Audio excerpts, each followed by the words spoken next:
요한복음 11장. 나사로라고 하는 사람이 큰 병이 들었다. 그는 마리아와 그의 자매 마르다가 사는 베다니 마을 사람이었다. 예수께 향유를 붓고 자기 머리털로 예수의 발을 씻어 주었던 마리아의 오빠 나사로가 병이 든 것이다. 두 자매는 예수께 사람을 보내어 전하기를 주님, 주님이 아끼는 사람이 병이 들었습니다 하였다. 이 말을 전해 듣고 예수께서 말씀하셨다. 그의 병은 죽을 병이 아니오. 오히려 그의 병을 통해 하나님의 아들이 영광을 받고 또 그 일을 통해 하나님의 영광을 드러내기 위한 것이오. 예수께서는 마르다와 마리아 자매 그리고 나사로를 사랑하셨다. 그러나 그들에게로 즉시 가시지 않고 계시던 곳에 이틀이나 그대로 더 머무르셨다. 그런 후에 제자들에게 자, 다시 유대 지방으로 가자 하고 말씀하셨다. 제자들이 예수께 말했다.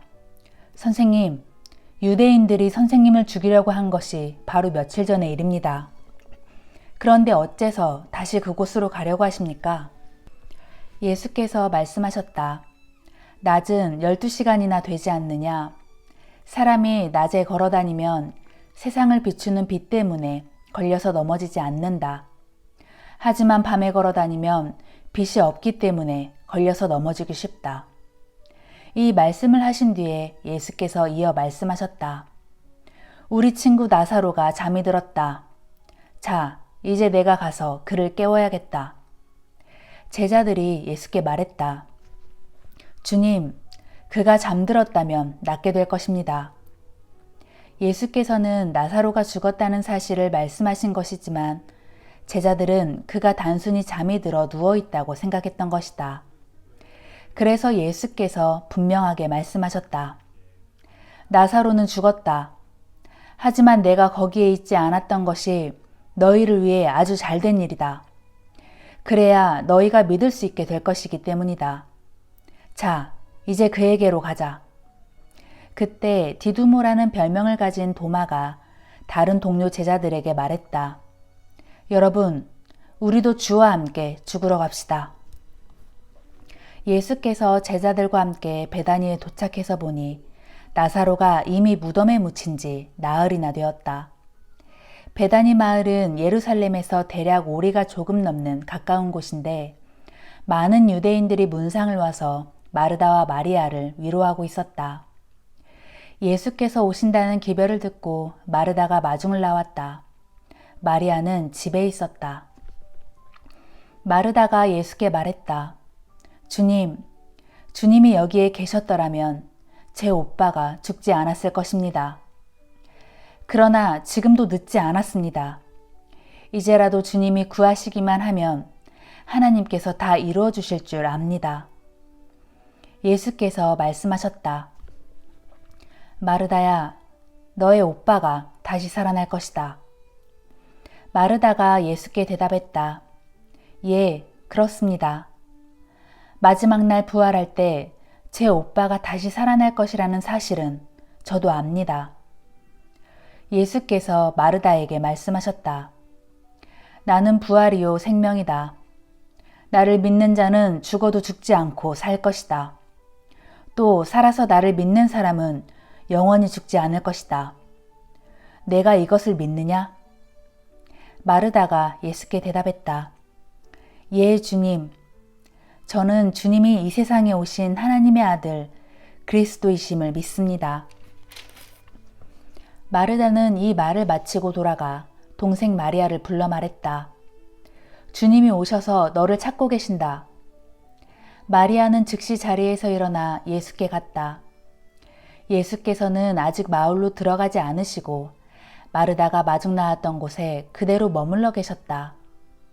집에서 마리아를 위로하고 있던 유대인들은 마리아가 급히 나가는 것을 보고는 그녀가 울기 위해 오빠 나사로의 무덤으로 가는 줄 알고 함께 따라 나섰다. 마리아는 예수께서 계시는 곳에 이르러 그분을 보고는 예수의 발 앞에 엎드려 말했다. 주님, 주께서 여기에 계셨더라면 제 오빠가 죽지 않았을 것입니다.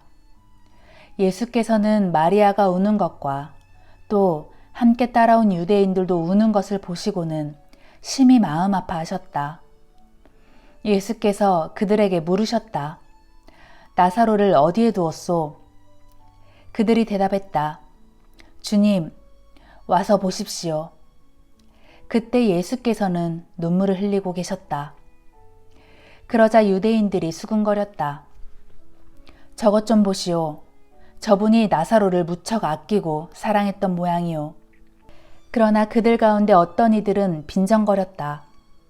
맹인의 눈도 뜨게 한다는 사람이 나사로를 죽지 않게 하실 수는 없었단 말인가? 예수께서는 침통한 마음으로 나사로의 무덤으로 가셨다.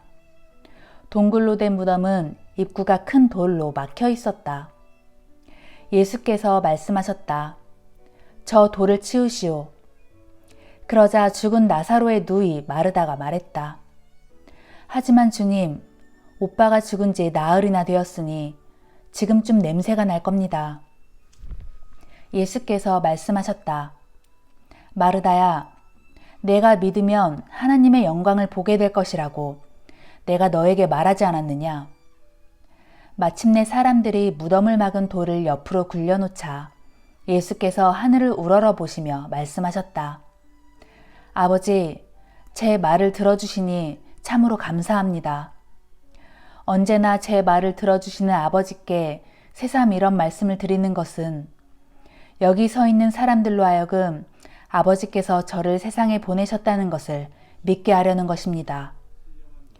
그러고 나서 예수께서는 큰 소리로 부르셨다. 나사로야, 이리 나오너라. 그러자 죽었던 나사로가 무덤 밖으로 나왔다. 그의 손발은 배에 감겨 있었고 얼굴은 천으로 싸매어져 있었다. 예수께서 그들에게 말씀하셨다. 싸맨 것을 풀어주어 나사로가 자유롭게 걸어다닐 수 있게 하시오. 마리아에게 문상을 왔다가 예수께서 행하신 이 일을 본 유대인들 가운데 많은 이들이 마침내 예수를 믿게 되었다. 그러나 그들 중에는 바리새파 사람들에게로 가서 예수께서 행하신 일을 일러 바친 사람도 있었다. 대제사장들과 바리새파 사람들은 그 일을 논의하기 위해 공회를 소집했다. 그리고 그들은 말했다. 이 일을 어떻게 하면 좋겠소? 그자가 별별 이적들을 다 행하고 있으니 말이오. 우리가 그자를 이대로 내버려 두면 아마도 온 백성이 그를 따르게 될 것이고 그리하면 분명 로마 사람들이 쳐들어와서 우리의 땅을 파괴하고 우리 민족을 짓밟을 것이오. 그들 가운데 한 사람인 그의 대제사장 가야바가 말했다. 여러분은 정말 그렇게도 모르겠소? 백성들을 위해 이 한 사람을 죽게 해서 민족 전체를 망하게 하지 않는 것이 정녕 여러분에게 유익이 되는 줄을 알지 못하는 것이오. 이 말은 가야바가 제멋대로 하는 말이 아니었다. 그의 대제사장으로서 가야바는 예수께서 온 백성을 위해 죽게 될 것임을 예언한 것이다. 즉 예수께서는 유대 민족을 위해서뿐만 아니라 흩어져 있는 하나님의 자녀들을 위해 그들 모두를 한데 모아 하나가 되게 하기 위해서 죽으실 것임을 예언한 것이다. 그때부터 유대 지도자들은 예수를 죽일 음모를 본격적으로 꾸미기 시작했다. 그래서 예수께서는 더 이상 드러내놓고 공공연히 다니시는 일을 중단하시고 예루살렘을 떠나 광야가 인접해 있는 에브라임 지방으로 가셔서 제자들과 함께 거기서 지내셨다. 유대인의 명절인 유월절이 가까워오자 많은 사람들이 유월절 전에 정결 예식에 참여하려고 시골에서 예루살렘으로 올라왔다. 그들은 예루살렘에서 예수를 만나려고 찾아다니다가 성전 안에서 서로에게 물었다. 어떻게들 생각하십니까? 그분이 유월절에는 예루살렘에 올라오시지 않으실까요? 한편 대제사장들과 바리새파 사람들은 이 기간에 예수를 체포하려고 했다. 그래서 누구든지 예수를 보거든 즉시 자신들에게 보고하라는 명령을 내려놓고 있었다. 아멘.